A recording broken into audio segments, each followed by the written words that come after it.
తలంపులతో కుంటి కుంటి నడిచేదానివో నీవెన్నాళ్ళు రెండు తలంపులతో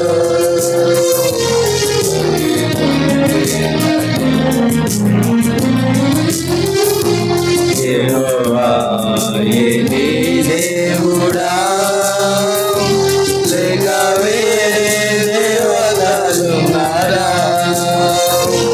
యెహోవా నీ దేవుడా లేక వేరే దేవతలున్నారా నీవెన్నాళ్ళు రెండు తలంపులతో కుంటి కుంటి నడిచేదానివో నీవెన్నాళ్ళు రెండు తలంపులతో మనం తీర్మానించేదామిప్పుడే మన నోట వంచన లేకుండా మనం తీర్మానించేదామిప్పుడే మన నోట వంచన లేకుండా మరుగైన పాపములన్నిటి హృదయం నుండి తొలగించెదం మరుగైన పాపములన్నిటి హృదయము నుండి తొలగించెదం నీవెన్నాళ్ళు రెండు తలంపులతో కుంటి కుంటి నడిచేదానివో నీవెన్నాళ్ళు రెండు తలంపులతో కుంటి కుంటి నడిచేదానివో పడిపోయిన నీ బలిపీఠమును సరిచేయుటకు నీవు సిద్ధమా పడిపోయిన నీ బలిపీఠమును సరిచేయుటకు నీవు సిద్ధమా ఇశ్రాయేలు దేవుని వేడినా అన్ని మూలముగా బదులించుము ఇశ్రాయేలు దేవుని వేడినా అగ్ని మూలముగా బదులించుము నీవెన్నాళ్ళు రెండు తలంపులతో కుంటి కుంటి నడిచేదానివో నీవెన్నాళ్ళు రెండు తలంపులతో కుంటి కుంటి నడిచేదానివో ఇంతవరకు నిన్ను నడిపిన ఎబెనేజరైన నీ దేవుని ఇంతవరకు నిన్ను నడిపిన ఎబెనేజరైన నీ దేవుని నీవు మరచి జీవించినట్టు నీకు నెమ్మదియే ఉండదు నీవు మరచి జీవించినట్టు నీకు నెమ్మదియే ఉండదు నీవెన్నాళ్ళు రెండు తలంపులతో కుంటి కుంటి నడిచేదానివో నీవెన్నాళ్ళు రెండు తలంపులతో కుంటి కుంటి నడిచేదానివో వంద జీవిత మార్గములు ఎరుగుగా స్థిరములని వంద జీవిత మార్గములు ఎరుగుగా స్థిరములని గుణ మనసు పొందగినా గుణ మహిమతో నిందెదవు గుణ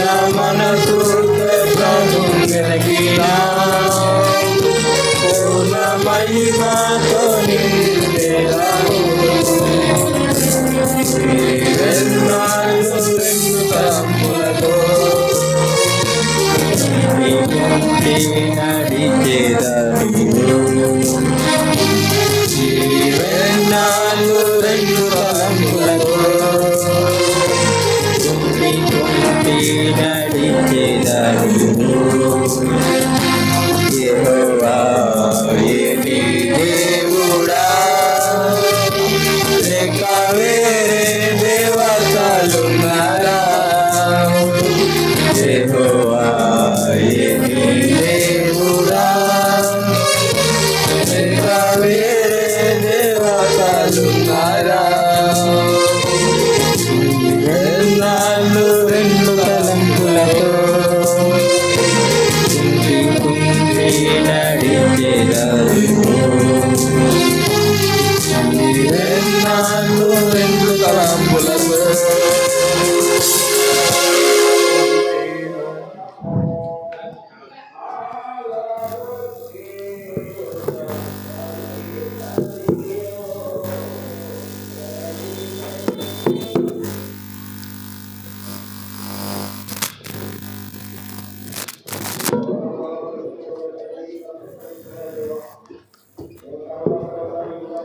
అందరూ ముగ్గురు లైన్లో కూర్చోండి. ముందుకు జరగండి.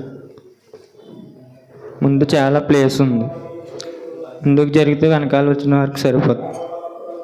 ముగ్గురు చూసుకుని లైన్లో కూర్చోండి. చూడడానికి కూడా క్రమంగా ఉంటుంది. దేవుని వాక్యం విందాం.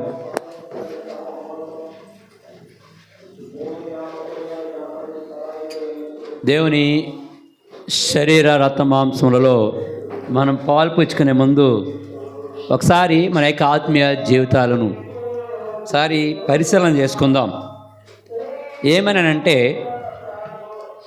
పిల్లలు పుట్టినప్పుడు ప్రతి తల్లి కానీ తండ్రి కానీ అన్నప్రాస అయిన తర్వాత వారికి ఏం పెడతారండి? సెరిలాక్ పెడతాం కదా. దానిలో ఫ్లేవర్స్ ఉంటాయి. ఫ్లేవర్స్ ఎందుకంటే ఎముకలు దృఢంగా ఉండాలంటే కదా, కాల్షియం సంబంధించినటువంటి ఆ ఫ్లేవర్ ఉన్నవి, అలాగే ఆరోగ్యంగా ఉండడానికి, విటమిన్స్ పెరగడానికి, ఆ శిశువు ఎదిగే కొలది హెల్దీగా ఉండాలనంటే మనం తీసుకునే ఆ ఫ్లేవర్స్ని బట్టి నేను పిల్లలకి తినిపిస్తూ ఉంటాం. దాని అంతటికి ఏ ఫ్లేవర్ పెట్టినా శిశువు యొక్క ఎదుగుదలకే, అంతే కదండి. శిశువు యొక్క ఎదుగుదల ఆరోగ్యంగా ఎదగడానికి లేదా ఇమ్యూనిటీ పవర్ పెరగడానికి. మరి వీటి విషయంలో చిన్న వయసు నుంటే వాళ్ళకి ఆ వయసు నుంచే చక్కటి ఆహారాన్ని ఇస్తూ వాళ్ళని బలంగా ఉండడానికి మనం తల్లిదండ్రులుగా చేసే ప్రయత్నం చాలా మంచిది. అది మరి మన యొక్క ఆత్మీయ జీవితంలో మనలో ఉన్నటువంటి అంతరంగ పురుషుడు ఒకడు ఉన్నాడండి. ఆ అంతరంగ పురుషుడు కూడా బలంగా దృఢంగా ఎలాంటి దానిని ఎదుర్కొనే శక్తి కావాలి. అది ఎదుర్కోవాలి, బలంగా ఉండాలి. దేవుని రాకడకు మరలా ఆ స్థాయిలో నిలబడేలా ఉండాలనంటే మనలో ఉన్న అంతరంగ పురుషుడికి కూడా ఏం కావాలి? బలమైన ఆహారం కావాలి కదా. చిన్నపిల్లలకైతే భూచోడు వస్తున్నాడని, వాళ్ళు వస్తున్నారని, లేకపోతే నేను తినేస్తానని పెట్టి మొత్తానికి వాళ్ళకి ఏదో తినిపిస్తూ ఉంటాం. మరి మన యొక్క ఆత్మీయ జీవితంలో దేవుని రాకడలో నీవు నేను కనబడాలనంటే కొన్ని హెచ్చరికలు తప్పవు కదా. దేవుని శరీర రక్త మాంసాలను మనం పాల్పుచ్చుకునేటప్పుడు ఒక ప్రత్యేకమైనటువంటి విధానం ఉంది. మనం కూడా బలపరచబడాలి. వాక్యాన్ని మనం రిసీవ్ చేసుకోవాలి. ఆ వాక్యానుసారంగా మనం బలం పొందాలి. అప్పుడే మనలో ఏం కలుగుతుందంటే నిరీక్షణ అనేది పెరుగుతుంది. వాక్యానుసారమైన రీతిలో మనం సరైన రీతిలో లేకపోతే మనలో నిరీక్షణ రాదు. అలాగే ప్రతి మనుష్యులు కూడా పుట్టిన వారు ఏమవుతారంటే తిరిగి మరలా మరణిస్తారు. మరణించని నరుడు ఎవరైనా ఉన్నారా అంటే లేరు.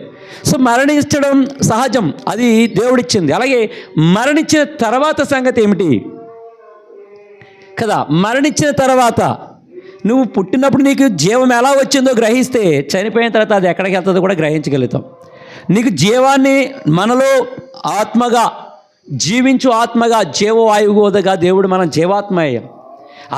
అది ఎవరైతే ఇచ్చారో తిరిగి మరలా ఆయన తీసుకునే హక్కు ఉంది కాబట్టి ఆయన దగ్గరికి వెళ్ళదు. వెళ్ళిపోయిన తర్వాతే ఆ తర్వాత వచ్చే జీవితమే నీకు నాకు ఇంపార్టెంట్ కావాల్సింది. అదే ఈ భూమి మీద మన యొక్క ఇశ్రాయేలీయులు ఎలాగైతే ఐగుప్తు నుండి కనానుకు ప్రయాణమై వారి యాత్రను కొనసాగించారో మన జీవితం కూడా అంతే.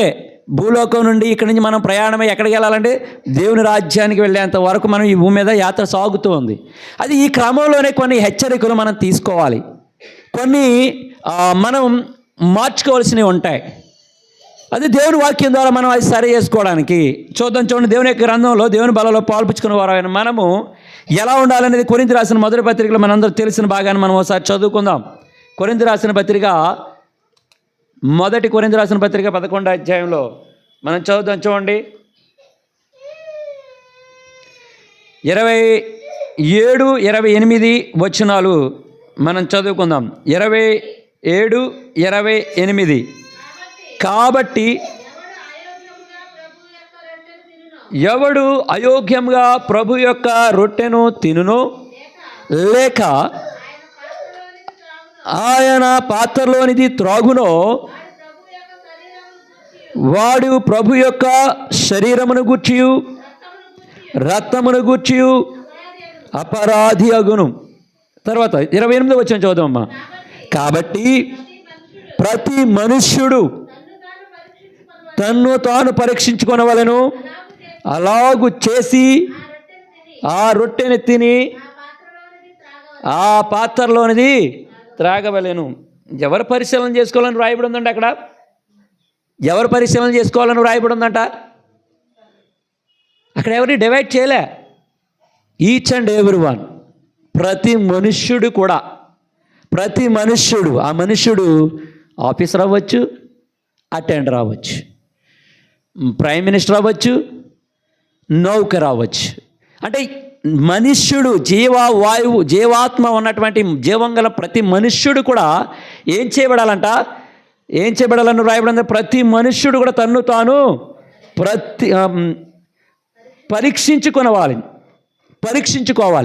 ఏం పరీక్షించుకోవాలి? ఏమని అంటే మన యొక్క ఆత్మీయ జీవితంలో దేవుని యొక్క శరీరం అని ఎరుగక, లేదా దేవుని యొక్క రక్తమని వివేచింపక దాన్ని తినుత్రాగువాడు, అలాగే అది ఎంచకుండా వివేచించకుండా యొక్క పవిత్రమైనటువంటి శరీరంలోనూ రక్తంలోనూ చేవేయడం అనేది అది అంత ఈజీ కాదు.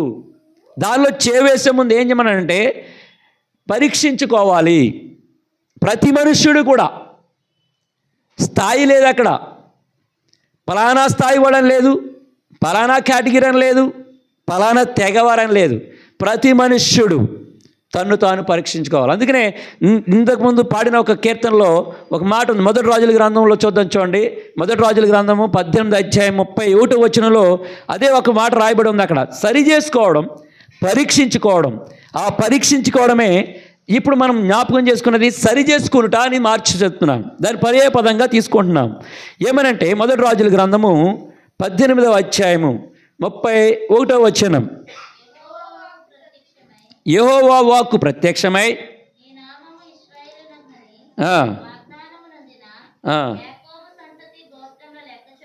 చెప్పున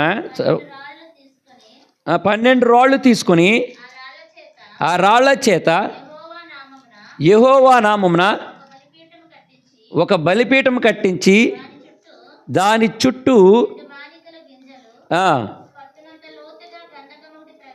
త్రవ్వించి క్రమంగా పేర్చి తునకలుగా కోసి ఆ కట్టెల మీద ఉంచి జనులు చూచుచుండగా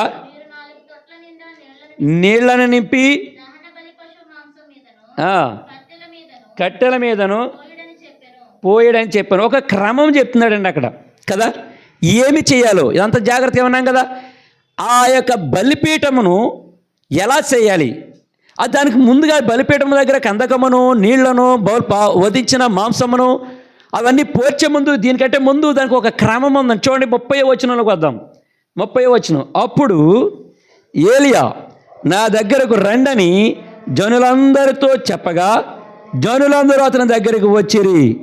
అతడు క్రింద పడద్రోయబడి ఉన్న యెహోవా బలిపీఠము బాగు చేసి, ఏమైపోయిందంటది? కింద పడద్రోయబడి ఉన్న బలిపీఠము, దాన్ని ఏం చేశాడంట? మరలా బాగు చేసిన తర్వాత ఆ క్రమంలో ఒక్కొక్కటి చేసుకుంటూ వచ్చాడు. పడిపోయిన బలిపీఠము మనకి ఎందుకండి కదా? బలిపీఠం పడిపోతే ఏంటి? ఇక్కడ బలిపీఠం అని అనగా మన యొక్క ఆత్మీయ జీవితం, మన యొక్క రక్షణ, మన రక్షణ జీవితము ఎక్కడైనా డీవియేట్ అవుతే అక్కడ ఉన్నటువంటి ఆహాబు అలాగే యెజెబెలు వారి యొక్క క్రమంలో వారు బయలు దేవతను పూజిస్తూ ఉన్నారు. ఇప్పుడు మరి మనం ఎవరిని పూజిస్తున్నాం? బయలు దేవతను పూజిస్తున్నారు వారు. అందుకని అన్నాడు, ఈ రోషం కలిగినటువంటి ఈ సేవకుడైన ఏలియా అంటున్నాడు, రండి మనమందరం ఒకటి నిర్ణయించుకుందాం, మీ దేవుడు దేవుడా లేకపోతే నేను సేవించే యెహోవా దేవుడు దేవుడా అని. వారు ఒక తీర్మానానికి వచ్చారు. తీర్మానానికి వచ్చి వారి క్రమంలో వారు చేసిన తర్వాత తిరిగి ఈ బలిపీఠం పడదోయబడింది. పడపోయినటువంటి ఈ బలిపీఠాన్ని తిరిగి మరలా కట్టి దాన్ని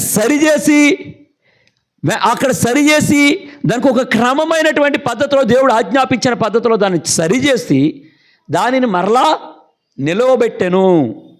మరి ఇంతకుముందు వాళ్ళు చేసినటువంటి ఈ బలిపీఠము పడద్రోయబడినటువంటి బలిపీఠము తిరిగి మరలా కట్టబడడానికి ఒక క్రమములో దానిని ఏర్పాటు చేసిన తర్వాత ఆయన అంటున్నాడు, సరిచేయబడ్డాడు, సరిచేసుకొనుట. అప్పుడు ఈయన ప్రార్థన చేసినప్పుడు ఆ యొక్క 18వ అధ్యాయంలో చూడండి 38వ వచనంలో, అతడు ఎలాగున ప్రార్థన చేయుచుండగా యెహోవా అగ్ని దిగి ఆ దహన బలి పశువును కట్టెలను రాళ్లను బుగ్గిని దహించి కందకమందున్న నీళ్లను ఎప్పుడు వచ్చిందనంటే ఇది బలిపీఠం సరి చేయబడిన తర్వాత. బయలుదేవతను లోకానుసారమైనటువంటి యెజెబెలు తనతో పాటు వస్తూ బయలుదేవతను తీసుకుని వచ్చింది. ఇలాగే మన ఆత్మీయ జీవితంలో కూడా బయలుదేవత లాంటి దేవతలు ఉంటారు. అధికంగా నువ్వు పూజించేవే దేవతలు. దేని మీద అయితే మనం మనసు పెడతామో అదే మన దేవత కదండి. దాని మీదే మనసు పెడతాం. దానికే ఇంతకుముందు అదే చెప్పుకున్నాం, ఆ విగ్రహముల యందు వ్యర్థమైన విగ్రహముల యందు అతిశయింపకూడదు కదండి. మన హృదయంలో ఒక దేవత ఉంటుంది, లేదా దేవుడు ఉంటాడు. వారు ఆలోచించుకుంటాడు, వారు నిర్ణయించుకున్నవారు అన్నమాట. అహరోను కాలంలో ఎలాగైతే ఒక రూపం చేస్తే ఆ రూపం వచ్చిందో, వారు ఎలాగైతే దానిని మ్రొక్కుతూ వచ్చారో, మనం కూడా మన తలంపులు మన హృదయ ఆలోచనలు కూడా ఒక దేవత ఉంటుందన్నమాట. ఇప్పుడు ఏం చేయమన్నాడంటే ఆయన దానిని పడగొట్టి, లోకానుసారమైనటువంటి ఆలోచనలు పడగొట్టి తిరిగి మరల మన ఈ విశ్వాస జీవితాన్ని పేర్చాలి, దానిని మరలా సరిచేయాలి. పడిపోయిన ఈ యొక్క విశ్వాసమైన జీవితం యొక్క బలిపీఠం మనం తిరిగి మరలా కట్టి దాని మీద నువ్వు దహన బలి అర్పించాలి. అప్పుడు ఆ క్రమంలో మనం ఉండాలి కదా. అది ఆ క్రమంలో మనం ఏం చేయాలంట, పరిశీలించుకోవాలి. దేవుని బలలో చేయవేవారమైన మనము ఏలియా ఎలాగైతే పడిపోయిన తన బలిపీఠాన్ని తిరిగి కట్టాడో, మనము కూడా దేవుని బలలో చేయవేయబడిన మనం కూడా మన హృదయాన్ని సరి చేసుకోవాలి. మన హృదయ ఆలోచనలు సరి చేసుకోవాలి, హృదయ తలంపులు సరి చేసుకోవాలి. అది సరి చేసుకోకుండా శరీరమే కదా అని నేను దానిలో తీసుకుంటే ఏమవుతుందంటండి, దానికి శిక్షకి విధికి మనమే కారకులం అవుతాం. గెహాజీ కూడా ఎలీషాతో ఉంటూ ఉన్నాడు. గెహాజీ ఎలీషా చక్కగా ఉన్నారు. ఒకనొక రోజు వచ్చింది, నయోమాను తీసుకొచ్చినటువంటి వాటిని అవి ఎలీషా అంగీకరించలేదు. ఈ గెహాజీకి తనకు ఒక ఆలోచన పెరిగింది, ఆలోచన వచ్చింది. అనుకున్నాడు ఈయన తీసుకోలేదు కదా అని చెప్పేసి దీన్ని ఏదోలా అని తను తెచ్చుకుందామని చెప్పేసి అప్పటి వరకు ఎన్నో అద్భుత కార్యాలు చూసినటువంటి ఈ గెహాజీ ఎప్పుడైతే నయోమాను వెళ్ళిపోయాడో, నయోమాను వెళ్ళిపోతున్న క్రమంలో ఏం చేస్తాడంటే గురువు గారికి ఎలీషాకి తెలియకుండా మెల్లగా డోర్ తీసుకుని ఆ నయోమాను వెనకాల పరిగెట్టుకుంటూ వెళ్ళాడు. ఏమైపోయింది అప్పుడు దాకా ఉన్న బలిపీఠం? అప్పుడు దాకా ఎలీషా ఒకటి అన్నాడు, నా దేవుని నేను అడిగినా వీటికంటే విస్తారమైనవి నాకు అనేకములు నాకు ఇవ్వగలడు దేవుడు, నేను ఈ కానుకలు నాకు వద్దు అని చెప్పాడు ఆయన. గెహాజీ అది కళ్ళారా చూశాడు, చెవులారా విన్నాడు.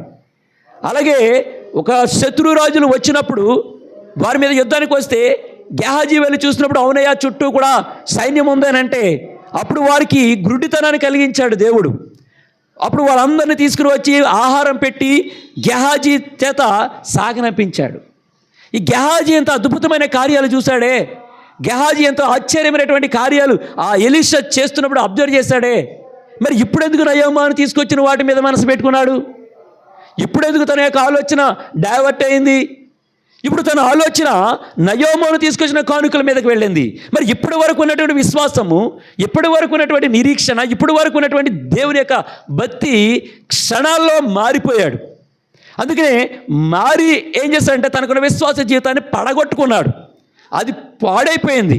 ఇప్పుడు తను ఎప్పుడైతే బయటికి వెళ్ళాడో ఈ నయోమాను వెనకాలే పరిగెడుతూ వెళ్ళాడు. వెళుతూ ఇప్పుడు తన ఇంటికి ఎవరో సంథింగ్ వచ్చారు, వారికి కానుకలు ఇవ్వడానికి నన్ను పంపించారని చెప్పేసి తిరిగి మరలా వాటిని తెచ్చుకొని ఎలీషాకి ఇచ్చాడా? ఎలీషాకి ఇవ్వలే. తీసుకొని వచ్చి ఆ వెళ్ళే మార్గంలో మళ్ళీ పట్టుకెళ్ళడానికి అందుబాటులో పెట్టుకుని లోపలికి వచ్చాడు. ఇప్పుడు గేహాజీ గారు అడుగుతున్నారు, గేహాజీ నువ్వు ఎక్కడికి వెళ్ళావు? ఇప్పుడు నేను చేతిలో దేవుని యొక్క బలలో చేవేసేటప్పుడు దేవుడు నన్ను కూడా అదే ప్రశ్న అడుగుతాడు. నీ హృదయ ఆలోచనలు ఎలా ఉన్నాయి? నీ తలంపులు ఎలా ఉన్నాయి? నువ్వేం చేస్తున్నావు? దేవుని బలలో అది శరీరమే కదా, నువ్వు బలలో చేవేస్తున్నావా? ఇది రక్తమే కదా అనుకుని నువ్వు అది చిన్న చూపు చూస్తున్నావా?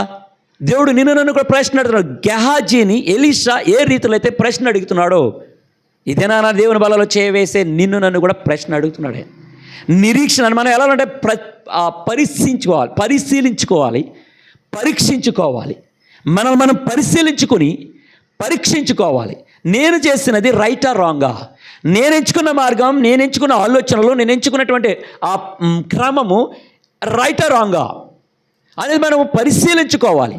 అందుకనే ఆయన చెప్తున్నాడు, ఎప్పుడైతే ఆ గెహాజీ ఆ నయోమాను తీసుకొచ్చి ఇచ్చినవన్నీ కూడా తీసుకుని తన తిరిగి వెళ్ళే మార్గంలో పెట్టుకున్నాడు, లోపలికి ఎంటర్ అయిన తర్వాత ఈయన ఈ మార్గాన్ని ఎంచుకోవడానికి కారణం ఒకటి ఉంది.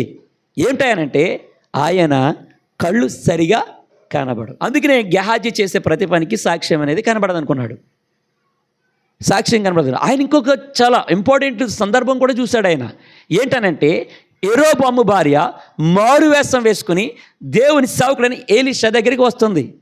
ఇప్పుడు దేవుడు చెప్తున్నాడు, నీ దగ్గరికి యెరోబాము భార్య తన కుమారుని విషయం విచారణ చేయడానికి మారువేషం వేసుకుని నీ దగ్గరికి వస్తుంది అని చెప్పాడు. అప్పుడు వెంటనే చెప్పాడు ఆయన కూడా, యెరోబాము భార్య మారువేషం వేసుకుని రావడానికి కారణం దేవుడు నీకు కఠినమైన మాటలు పలకమని చెప్పాడు. మన హృదయానికి ఒక రొంగు వేసుకుని దేవుని బలలో చెయ్యవయ్యొద్దు. మన హృదయ ఆలోచనలకు ఒక రూపాన్ని తీసుకుని ఇది దేవుని రూపమే అని పేరు పెట్టి రావద్దు, అందులో చేయవేయకూడదు అని చెప్తున్నాడు దేవుని వాక్యం. అందుకని పరీక్ష అనేది మాటకి చిన్నదే, కానీ అది సరైన ఆచరణలోనికి రావడం సాహసంతో కూడినది. అది నిలబడడం ఇంకా సాహసం. నేను స్కూల్లో చేసే పని రోజు 10th క్లాస్ పబ్లిక్ ఎగ్జామ్ ఇంకా దగ్గర రాలేదు, నోటిఫికేషన్ అంటే డేట్ కూడా రాలేదు, కానీ నేను సంవత్సరం అంతా వాడిని తోముతూనే ఉంటాను. ఈ లెక్క చేసావా ఆ లెక్క చేసావా అంటూ ఉంటాను, లేదంటే ఇంపోజిషన్ ఇస్తాను. ఎందుకనంటే అప్పుడు వచ్చే కఠినమైన కఠినమైన క్వశ్చన్లు వస్తే వీడు పాస్ అవ్వాలి, చెయ్యాలి అని ఒక తాపత్రయంతో వాడిని ప్రతిరోజును నూరుతూనే ఉంటాను. వాడు అనుకుంటాడు ఈరోజు మ్యాథ్స్ సార్ సెలవెడితే బాగుండు అనుకుంటాడు కదా, ఈ సారు ఓ 6 రోజులు మానేతే బాగుండు అనుకుంటారు. అంటే నేను తాపత్రయపడేది ఆడు పబ్లిక్లో మంచి మార్కులు రావాలని. మరి జీవం గల దేవుడు నీవు నేను కూడా తన రాజ్యంలో నీవు నేను చేరాలనంటే ప్రతి వారము దేవుడు నీకు నాకు హెచ్చరికలు ఇస్తూనే ఉంటాడు ఆయన. ఎందుకనంటే మానవులుగా మనమే ఇంత ఆలోచిస్తున్నామే ఒక 10వ తరగతి కోసం. అలాగే మరి మనం నిత్య రాజ్యంలో చేరాలనంటే మనకు కూడా ఒక పరీక్ష అనేది అవసరం. సరి చేసుకోవాలి. అది సరి చేసుకోవడానికి అది నువ్వు అధికారం అయ్యొచ్చు, లేదా ధనం ఉండొచ్చు, లేదా నువ్వు ధనం లేనివాడు అవ్వచ్చు, ఒక చిన్నపాటి జీవితం ఉద్యోగం అవ్వచ్చు. ఏ స్థాయి అయినా దేవుని బల దగ్గర ఒకటే. ఆయన నన్ను కోరుకునేది నీవు నా శరీరం తిని నా రక్తం త్రాగితే ముందు నీ బలిపీఠాన్ని ఏం చేయాలంట? సరి చేసుకోవాలి. నీ విశ్వాస జీవితాన్ని ఒకసారి సరిచేయి. అది ఒకవేళ వంగిపోయిందేమో, తలంపులతో ఇలా ఒరిగిపోయిందేమో, లేకపోతే అంటే తప్పుడుగా ఉందేమో, సరైన రీతిలో లేకపోతే ఏమైపోతుంది? పాడద్రోయబడుతుంది. అంటే మనం ఈ లోకంలో ఉన్నాము, పేరు కలిగి ఉన్నామే కానీ దేవుడు మనలో లేడు. అందుకనే యెషయా గ్రంథంలో 4వ అధ్యాయంలో అంటాడు, నా ఆహారం మేము తింటాం, మా వస్త్రములు మేము కట్టుకుంటాం, కేవలం నీ పేరు మాత్రమే పెట్టి మా మీద ఉన్న నిందను తొలగించుమని వారుగా ఉంటాం. మేము క్రీస్తు బిడ్డలమే, రక్షణ పొందిన వారమే, మా ఆహారం మేము తింటాం, ఏదైనా తింటాం. అలాగే మా వస్త్రములు కట్టుకుంటాను, నాకు నచ్చిన డ్రెస్ నేను వేసుకుంటాను, నాకు నచ్చినట్టు నేను ఉంటాను. కానీ ఒక్కటి మాత్రం నీ నుండి నేను కోరుకునేది ఏంటంటే నీ బిడ్డగా నీ పేరు చెప్పుకుని బతికేస్తాను కదా. నేను దేవుని బిడ్డనే, నేను బాప్తీసం పొందిన వాడినే, నేను కూడా దేవుని రక్తంలో పాల్పుచ్చుకుంటాను, ఆయన శరీరం తీసుకుంటున్నాను. అంటే ఆ 7 స్త్రీలు కూడా అలా మాట్లాడుతున్నారంట. అలా మాట్లాడడం వల్ల నీ ఆహారం నేను తింటాను అంటే వాక్యం నీకు వద్దా? దేవుడిచ్చే ఆహారం నీకు తినాలి, పరీక్షించుకోవాలి, పెరగాలి, పరీక్షించుకోవాలి. ఆయన ఇచ్చిన వస్త్రాలను వేసుకోవాలి, రక్షణ వస్త్రాలు, సాక్ష్యంతో ఉండాలి, సాక్ష్యం కలిగి ఉండాలి. దేవుని మందిరమైనా బయటైనా అంటే మనం ఆయనకు వస్త్రాలు మన యొక్క సాక్ష్యం కనబడుతూ ఉండాలి. సో మన యొక్క ఆత్మీయ జీవితంలో ఆ పరీక్ష అనేది చాలా ఇంపార్టెంట్. ఇప్పుడు మనం చేసుకునేదంటే ప్రతి చోట కనబడేది ఒక స్టారు, ఒక క్రిస్మస్, ఒక స్పీకరు, ఇలా అందరూ వస్తూ ఉంటారు. కానీ నిన్ను నన్ను కూడా వాక్యంతో సరిచేసేవారు ఉండాలి. నిన్ను అనేక ఆత్మీయ జీవితం బలిపీఠం పడిపోతే దాన్ని కట్టుకునే మార్గం నీకు నాకు ఉండాలి. అది కట్టబడితేనే కానీ దేవుడు తన అగ్నిని పంపించలే. అది కట్టబడిన తర్వాత అప్పుడు ఆ క్రమంలో కట్టబడిన తర్వాత ప్రార్థన చేస్తాడు ఏలియా. అప్పుడు ఆయన ప్రార్థన చేయించుండగా యెహోవా అగ్నిని ఏం చేస్తాడంట? భూమి మీదకి పంపించాడు. ఎప్పుడైతే నీవు దేవుని బలలో చేయవేస్తావో, సరైన రీతిలో కట్టబడి, సరైన రీతిలో నీ విశ్వాస జీవితం ఉండి, దేవుని వాక్యం అనుసారమైన రీతిలో నీవు ఉంటావో, అప్పుడు దేవుని యొక్క బలలో చేవేస్తున్నప్పుడు దేవుడు సంతోషపడతాడు. ఇతడు అంటే మన యొక్క ఆత్మీయ జీవితాన్ని, మన సాక్ష్యం దేవుని దగ్గరికి వెళ్తుంది. సో మనం కూడా దాన్ని సరి చేసుకునే వారంగా ఉండాలి కదండి. ఈ భూమి మీద ఎక్కువగా దేనికి ప్రిఫరెన్స్ ఇస్తారా అంటే దేని ప్రిపరేషన్ ఇస్తారంటే అవ్వ చక్కగా ఎవరో ఏదో చెప్పింది వింది. దట్ మీన్స్ చెప్పుడు మాటలు వినడం. ఎక్కడ అక్కడ నిజం చెప్తుంది వాక్యం, నిన్ను నువ్వు సరి చేసుకోమని. కానీ ఈ వాక్యాన్ని వినరు, సత్యాన్ని వినరు. కానీ చెప్పుడు మాటలు మాత్రం చక్కగా వింటారు. అవ్వ అదే చేసింది చూడండి. 3వ అధ్యాయంలో చక్కగా రాయింది. 1వ వచనంలో ఆ చెప్పుడు మాటలు చెప్పినట్టు వ్యక్తి ఎలాంటిదంట? 3వ అధ్యాయం 1వ వచనం, దేవుడైన యెహోవా చేసిన సమస్త భూ జంతువులలో సర్పము ఎత్తుగలదై ఉండెను. ఇది నిజమా? పనేమీ లేదండి. ఇదండి ఈరోజు జరిగిన సీరియల్లో అయ్యి బాబు ఏమైపోయిందో, ఏం జరిగిపోయిందో మొత్తం మీద ఇది జరగకూడదు అనుకున్నా మనసులో జరిగిపోయింది. ఏంటది? అదే సర్పము యుక్తి గలది. నిన్ను ఎలా డైవర్ట్ చేయాలో తెలుస్తానికి కదా. హబక్కు గ్రంథంలో 1వ అధ్యాయం 13-15 వచనంలో కనబడుతుంటుంది మనకి. అపవాది ఏం చేస్తాడంట? వాడు గాలం వేసి గుచ్చి లాగుతున్నాడు, ఉరిలు ఒగ్గి చిక్కించుకొనిచున్నాడు. ఇంకా ఈ లాభం లేదు, 1-2 వస్తున్నాయని చెప్పేసి వాడు తన వలలను సిద్ధం చేసుకుని, వలలైతే నొత్తాయి, చేపలు బోలెడని వస్తాయి. వాడు తన వలలు విసిరి చిక్కించుకుని వాళ్ళందరినీ పోగు చేసి ఏం చేస్తాడట?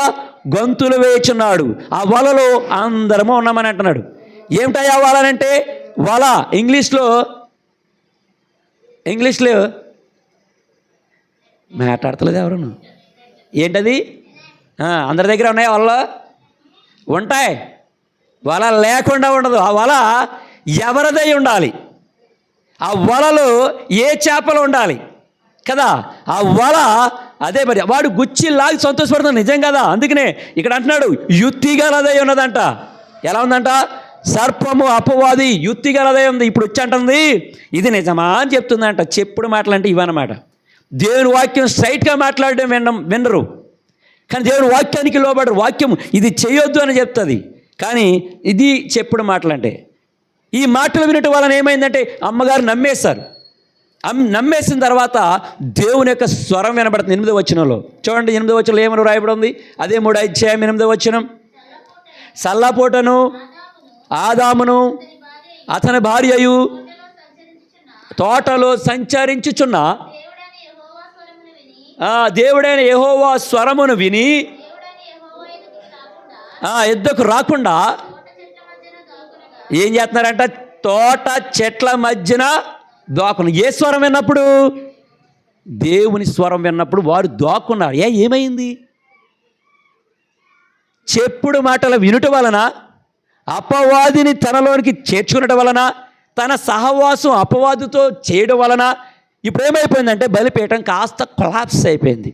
ఇప్పుడు ఈ బలిపీఠం ఎప్పుడైతే పడిపోయిందో దేవుడు ఒక అవకాశం ఇచ్చాడు అవ్వకి ఆదాముకి ఒక అవకాశం ఇచ్చాడు ఆయన. ఇప్పుడు అంటున్నాడు అవ్వ ఆదాములను పిలుస్తున్నాడు, కానీ వీళ్ళు ఏం చేస్తున్నారు? దగ్గరికి వస్తున్నారా? రావటం లేదు. ఇప్పుడు అన్నాడు ఆయన స్వరము వినినప్పుడు వారు చెట్ల చాటును దాక్కున్నారు. ఇప్పుడు దేవుని యొక్క శరీరంలో రక్తంలో పాలు పుచ్చుకునేటప్పుడు నీ దగ్గరకు వస్తే ఇప్పుడు నీ హృదయం నా హృదయం ఎలాగ ఉండాలి? ఆయన పిలుపుకు తగినట్టుగా సరి చేసుకోబడిన దానిలా ఉండాలి. లేదు అని అంటే అవ్వ ఆదాములు చెట్లు చాటును దాక్కున్నారు. వారి హృదయాలు తేటపరుచుకోలే, పశ్చాత్తాపానికి రావట్లే, దాన్ని సరి చేసుకోవడానికి ఇష్టపడలే.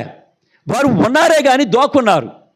దేవుడు ఈ దినాన్ని నీతో నాతో మాట్లాడుతున్నాడు, సరి చేసుకోవడానికి సమయం ఇచ్చాడు. దేని వాక్యం నీకు నాకు వినబడుతుంది, దాన్ని సరి చేసుకోమన్నాడు. అందుకనే ఏలియా బల్లి పీఠమును కట్టే ముందు దాన్ని పడద్రోయబడిన దానిని తిరిగి మరలా చక్కగా కట్టి దేవుడు ఆజ్ఞాపించిన రీతిలో దానిని నిలబెట్టి, దేవుడు ఆజ్ఞాపించిన దాంట్లో అప్పుడు మోకరించాడు. ఈ దినాన మనం కూడా దేవుని బలలో చేయబెత్తేటప్పుడు మోకరించి ఎప్పుడైతే చేతులు ఎత్తుతామో అది శరీరం అని తెలుసుకున్నప్పుడు మొట్టమొదటిగా మనం సరి చేయబడాలి, పరీక్షించుకోవాలి. గెహాజీ ఆ పరీక్షలో ఫెయిల్ అయ్యాడు. అనుకున్నాడు ఇతనికి కనబడదు కదా అనుకున్నాడు, ఇతను మందదృష్టి గలవాడు కదా అనుకున్నాడు. కానీ ఆయనతో అంటున్నాడు, నీవు ఆ నయోమాని వెనకాల పరిగెట్టినప్పుడు నా ఆత్మ నీతో రాలేదా? నీకు గ్రహించుకోలేదా? అంటే నీ ఆత్మ ఎప్పుడైతే దేవుని ఆత్మ ఈయనతో ఉంటుందో పరిగెట్టడు, లోకం వైపు పరిగెట్టడు, తనకిష్టమైన దానికోసం పరిగెట్టడు, తనలో ఉన్న ఆలోచనలన్నింటినీ ఆపుతాడు. అందుకనే ఈ ఆలోచన అతనికి జ్ఞాపకం చేస్తాడు. ఇది నాన్న మనం కూడా అంతే.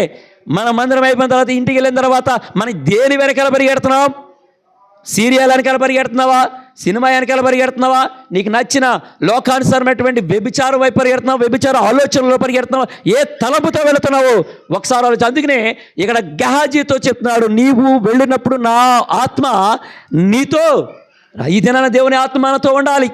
మనతో ఉన్నప్పుడు లోకం అనేది మనకు రాదు. నయోమాని కానుకలు తీసుకోవడానికి వెళ్ళదు గెహాజీ, కానీ వెళ్ళాడనంటే దేవుని ఆత్మ అంటే అతనితో లేకపోయాడు.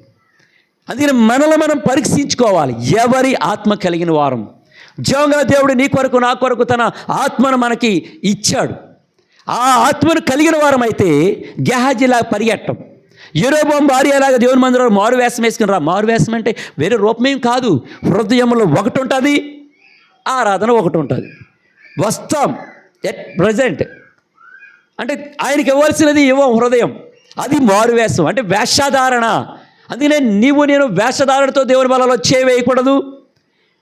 జీవంగల దేవుడు ఆ గెహాజీ ఎప్పుడైతే అతను వెనకాల పరిగెడుతూ ఉన్నాడో సేవకుడిని పెట్టి లోకాన్ని వైపు పరిగెట్టాడు. వచ్చినోడు పశ్చాత్తాపడ్డా లేదు. మళ్ళీ ఇక్కడ కూడా గెహాజీ అడుగుతున్నాడు, ఎక్కడికి వెళ్ళావు అని అడిగినప్పుడు వెంటనే తను ఓపెన్ అవ్వాలి. అయ్యా నేను తప్పు చేశాను, నేను సరి చేసుకోలేకపోయాను, నేను ఏదో ఆశపడ్డాను, ఆ కానుకలు చూసి మనసుపడి ఇష్టపడి దానికోసం పరిగెట్టుకుని వెళ్ళాను, దయతో నన్ను క్షమించాయనంటే చరిత్ర వేరేగా ఉండేది. ఎప్పుడైతే ఆదాములను పిలిచినప్పుడు ఆయన స్వరం విన్నప్పుడు వారు ఎప్పుడైతే అవును ప్రభా నేను చేసింది తప్పే, ఇదిగో ఈ చెప్పుడు మాటలు విని నిజమేదో తెలుసుకోక చెప్పుడు మాటలు విని నేను ఈ నిందలు వేశాను, లేకపోతే పక్కవారితో దూషించాను, పక్కవారి మీద గొడవకి వెళ్ళాను, పక్కవారిని ఏదో అనేస్తాను, చెప్పుడు మాటలు వినటం వలన, ఈ చెప్పుడు మాట వినటం వల్లనే ఆ యొక్క అవ్వ ఆదాములు దేవునికి దూరం అయిపోయారు. అదే ఈ దేవుని దూరం అయిపోయినప్పుడు దేవుడు ఒక అవకాశం ఇచ్చినా కూడా దానిని వినియోగించుకోలేకపోయారు వాళ్ళు కదా. అప్పటి వరకు చూస్తూనే ఉన్నాడు. ఎప్పుడైతే వారు వినియోగించుకోలేదో వారు ఒకరి మీద ఒకరు ప్రత్యక్షం చేసుకుంటున్నారు. ఇదిగో నీవు నాకు ఇచ్చిన ఈ స్త్రీయే అని చెప్పింది. అంటే ఆయనేమో ఆవిడ మీద పెట్టాడు, ఆవిడేమో పాము మీద పెట్టింది. ఈ ముగ్గురులో ఒకరిలో ఒకరు గొప్పదనం ఎంచుకున్నారు. కానీ దేవుడు వారిలో పశ్చాత్తాపాన్ని వెతికాడు, పరీక్షించాడు వారిని. పరీక్షలో వాళ్ళు కూడా ఏమైపోయారు? ఫెయిల్. గెహాజీ ఫెయిల్ అయ్యాడు, ఆదాములు ఫెయిల్ అయ్యారు ఫస్ట్ ఆఫ్ ఆల్. సో ఈ క్రమంలో నా పరిస్థితి ఏంటి? దేవుని యొక్క మాటలకు, దేవుని యొక్క వాక్యానికి, దేవుని బలలోను చేయవేయడానికి ముందు మనల్ని మనం పరీక్షించుకుంటే వి విల్ బి సక్సెస్. దేవుడు నన్ను బట్టి సంతోషిస్తాడు. అదర్వైజ్ చేసేదేముంది? లెక్క అప్పగించాల్సి వస్తుంది.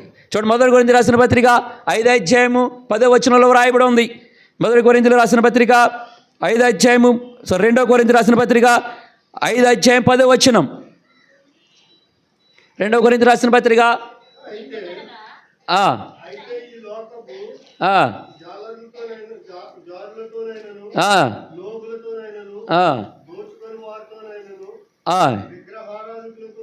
విగ్రహారాధకులతోనైనను ఒక్క నిమిషం అన్న. 2 కొరింథీ 5వ అధ్యాయం 10వ వచనం. ఎందుకనగా తాను జరిగించిన, జాగ్రత్త ఆలకిద్దాం, దేవుని బలలో చేయవేయడానికి సిద్ధంగా ఉన్న మనం, లేదా దేవుని బిడ్డగా మాట్లాడుతున్న మనము ఏమనంట, ఎందుకనగా తాను జరిగించిన, తాను అంటే ఎవరు ఇక్కడ, ఎవరై ఉండాలి ఆలోచించండి. తాను జరిగించిన క్రియల చొప్పున అవి మంచిదైనను సరే, చెడ్డదైనను సరే, దేహముతో జరిగించిన వాటి ఫలమును ప్రతి వాడును పొందినట్లు మనమందరమును క్రీస్తు న్యాయపీఠం ఎదుట ప్రత్యక్షము కావలెను. ఏమైపోవాలంటే ఒక రోజు వస్తుంది, గెహాజీ ఎలీషా దగ్గర నిలబడవలసి వచ్చింది. యెరోబాము భార్య కూడా అలాగే ఎలీషా దగ్గర నిలబడవలసి వచ్చింది. బయలు ప్రవక్తలు 450 మంది కూడా ఏలియా దగ్గర నిలబడి ఉన్నారు. వారు ఏమీ చేయలేకపోయారు. యెజబెలు భర్త కూడా ఏమీ చేయలేని పరిస్థితి. ఇప్పుడు ఆ యొక్క పడిపోయిన బలిపీఠమును కట్టి వారు చేసిన ప్రతిఫలానికి వారు ఎలియా ఎదుట నిలబడితే, గెహాజీ ఎలీషా ఎదుట నిలబడితే, సో వాట్ అబౌట్ అస్? ఇప్పుడు మన పరిస్థితి ఏంటి? అందుకని అంటాడు ఆయన, మనము కూడా క్రీస్తు న్యాయపీఠం ఎదుట ఏం చేయబడాలంట, నిలబడవలసి వస్తుంది, ప్రత్యక్షం చేయవలసి వస్తుంది. న్యాయపీఠం ఎదుట ప్రత్యక్షం కావలెను. దేనిని బట్టి ప్రత్యక్షం అవ్వాలంట, మనము చేసినటువంటి ప్రతిక్రియల వలన. అందుకనే దేవుని యొక్క శరీరంలో రక్తంలో పాల్పుచ్చుకుని మనం ఏం చేయాలంట, జస్ట్ ఎగ్జామిన్ అవర్ సెల్ఫ్. మన పరిశీలన చేసుకోవాలి, పరీక్షించుకోవాలి. మన విశ్వాస జీవితాన్ని తిరిగి మరలా పునరుద్ధరించాలి, కట్టాలి. బలంగా ఉండాలనంటే అది దేవుని మీద ఆధారపడాలి. అది మనలో ఉన్న ఆలోచనలు చెడ్డవైతే అది ఏదో పక్కన ఒరుగుతూనే ఉంటుంది. ఆలోచించే విధానం మారితే ఓ పక్కన వీక్ అయిపోద్ది కదండి. ఒకరోజు ఒక చోట వివాహం జరుగుతుంటే ఆ యొక్క స్టేజ్ మీద చాలామంది కొన్ని కార్యక్రమాలు జరిగిన, అంటే ఒక మీటింగ్లు అయినాయి. కొన్ని రోజుల తర్వాత ఏమైందంటే దాని మీద వివాహ వేడుక ఉంది. వేడుక క్రమంలోనే మధ్యలో అది కొలాప్స్ అయిపోయింది. దానికి బోల్డని ప్రశ్నలు వచ్చినాయి. ఏమై ఉంటుంది? ఇంతకుముందు జరిగిన మీటింగ్ల వల్ల కదిలిపోయి బలంగా లేదేమో, లేదా వాటి పక్కన ఉన్నటువంటి మెట్ల దగ్గర అన్ని తీసేయడం వల్ల పడిపోయిందేమో. అంటే ఇది పడిపోవడానికి గల కారణాలు చాలా వెతికారు. అలాగే మన యొక్క ఆత్మీయ జీవితం కూడా ఒకసారి పరిశీలించుకుందాం. అది మనం కట్టబడిందే, రక్షణ పొందాం కరెక్టే, బాప్తిజం తీసుకున్నాం కరెక్టే, దేవుని మందిరానికి వచ్చా కరెక్టే. కానీ ఆ బలిపీఠము ఎలా ఉంది దాన్ని సరి చేసుకోమంటున్నాడు దేవుడు. అది సరి చేసుకున్న వారమై, పరీక్షించుకున్న వారమై అలాగున చేసి నా శరీరము తిని నా రక్తమును త్రాగాలి, ఆ పాత్రలను త్రాగాలి. అట్టి నిరీక్షణతోనే దేవుని బలలో చేవేయాలి. లేని ఎడల మనమే దేవుని యొక్క అవి మంచి క్రియలైనా సరే, చెడ్డ క్రియలైనా సరే, దేవుని యొక్క న్యాయపీఠం ఎదుట మనము ప్రత్యక్షపరచబడాలి. అది అక్కడ ఉండే తీర్పుకి తప్పించేవారు ఉండరు. అందుకనే దేవుడు మనకు ఒక హెచ్చరిక ఇస్తున్నాడు. అందుకని మన యొక్క స్టూడెంట్స్ కూడా, మేము కూడా అదే చెప్తూ ఉంటాం, ఫెయిల్ అయిన తర్వాత పడే బాధ వేర్రా, ఇప్పుడే కష్టపడు, మార్చుకో, కష్టపడు, దాన్ని ఇది చేయి అది చేయని వాడు రుద్దుతూ ఉంటాం. మరి మన యొక్క ఆత్మీయ జీవితాలు మనం కూడా ఏం చేయబడాలంటే బలపరచబడాలి, హెచ్చరికలు తీసుకుంటూ ఉండాలి.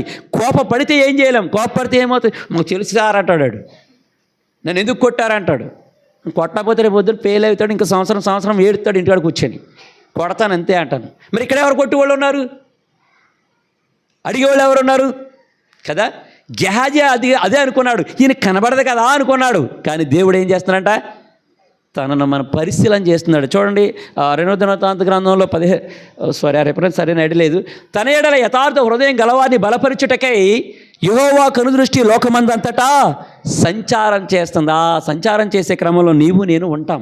అందుకని మనలను ఆయన కనుదృష్టి మన పైన ఉంది. ఉంది కాబట్టే గెహాజీ వెనకాల వెళుతున్నప్పుడు, ఆయన వెనకాల వెళ్తున్నప్పుడు ఎలీషా నీవు వెళుతున్నప్పుడు నా ఆత్మ నీతో రాలేదన్నాడు. ఇది నన్ను మనం అంతే, మనల్ని మనం పరిశీలన చేసుకుని దేవునికి యోగ్యమైన రీతిలో మనల్ని మనం పరిశీలన చేసి కట్టబడినదై పడిపోయినటువంటి మన విశ్వాస జీవితం లేదా రక్షణ అది తిరిగి మరలా వాక్యముతో కట్టబడి దాని నుండి మనం స్థిరపరచబడిన వారమై దేవుని కొరకు నమ్మకంగా యోగ్యంగా ఆయన శరీరత మాంసంలో పాలు పుచ్చుకుంటూ ఆయన రాకడలో ఎత్తబడే గుంపులో నీవు నేను ఉండాలని అట్టి నిరీక్షణతో దేవుని బలలో చేయవేసి ఆయన శరీరం తిని ఆయన రక్తమును త్రాగుదాం. దేవుడి మాటలు దీవించును గాక. ఆమేన్.